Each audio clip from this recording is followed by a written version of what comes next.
Il y a la France que vous connaissez, avec ses monuments incontournables, ses paysages à couper le souffle et ses magnifiques villages. Mais derrière ces lieux se cache parfois une France plus secrète, plus étonnante et inquiétante. Et si nous découvrions l'envers du décor, la face cachée de notre pays?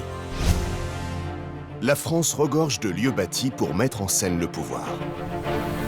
Mais à l'abri derrière ces murs, le sexe n'est jamais bien loin. Châteaux, palaces, cabarets à la mode, ces lieux de pouvoir sont les témoins muets des secrets d'alcôve les plus inavouables, des ébats les plus sauvages et des passions les plus destructrices. Dans les ruelles sombres de l'Avignon médiéval, c'est avec la bénédiction de l'Église que le commerce charnel a pu prospérer sous le nez des papes.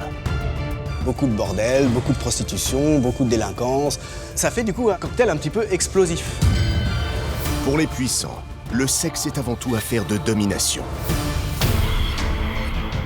Comme en Bretagne, où les ruines du château du Guérand conservent le mystère d'un seigneur violent et prédateur. Et sur une sorte de drame qui s'est arrêté, qui subsiste.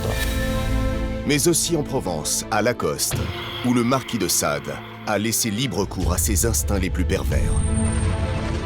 Sade est l'homme de la transgression et c'est l'interdit qui l'intéresse partout. Ces lieux de pouvoir ont abrité les soirées les plus scandaleuses. À Chenonceau, c'est la sulfureuse Catherine de Médicis qui les organisait. Elle est entourée d'une espèce de mystère un peu effrayant. Bien plus tard, dans le Paris des années 1900, les intrigantes cocottes de chez Maxim's ont séduit des hommes riches et influents. L'une de ces courtisanes est devenue l'espionne la plus célèbre de tous les temps. Mata Hari est devenue un mythe, une femme dangereuse, séduisante, qui se sert de son pouvoir d'attraction pour arracher des secrets aux hommes. Femme fatale, femme vénéneuse. À Versailles, c'est Marie-Antoinette qui a alimenté tous les fantasmes de la cour. Marie-Antoinette incarne, chez les pamphlétaires, toutes les dérives du sexe et du pouvoir. De la Bretagne à la Provence, des coteaux de la Loire, au salon feutré de la capitale, plongé dans la France des mystères, des lieux de pouvoir et de luxure.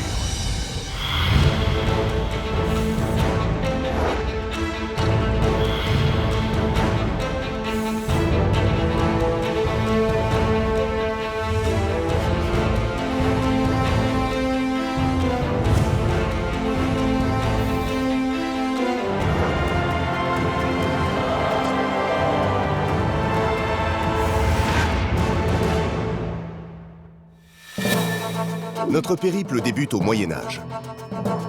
La ville d'Avignon coule des jours paisibles sur les bords du Rhône. Quand en 1309, un événement va transformer